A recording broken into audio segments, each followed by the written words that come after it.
PCOD বা PCOS এই মুহূর্তে একটা গ্লোবাল হেলথ প্রবলেম, সারা বিশ্বজুড়েই এটা হয়। এবং এটার যদি ব্যাকগ্রাউন্ড দেখি, এটা কিন্তু হঠাৎ করে একদিনে গজিয়ে ওঠেনি। এই পিসিওএস কিন্তু প্রাচীনকালেও ছিল। যে মানুষটি এটাকে নিয়ে প্রথম ব্যক্ত করেছিলেন তার নাম হিপোক্রেটিস।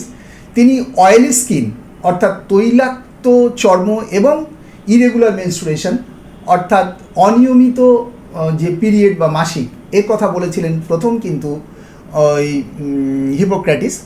এরপর চলতে চলতে 1935 সালে এসে আমরা দেখতে পাই দুজন গায়নোকোলজিস্ট, একজন হচ্ছেন স্টিল আর একজন লিভেনথাল। এই দুজন গায়নোকোলজিস্ট তিনটে শব্দকে এখানে প্রতিস্থাপিত করেন। একটা হচ্ছে অ্যামিনোরিয়া, আর একটা হচ্ছে ওবেসিটি, আর একটা হচ্ছে হিরসুটিজম। এই অ্যামিনোরিয়া মানে সিজেশন অফ মেনস্ট্রুয়েশন অর্থাৎ মাসিক বন্ধ হয়ে যাওয়া, ওবেসিটি মানে হচ্ছে স্থূলতা, অত্যধিক স্থূলতা, এবং হিরসুটিজম মানে হচ্ছে আনওয়ান্টেড হেয়ার গ্রোথ মানে অবাঞ্ছিত লোমের জন্ম।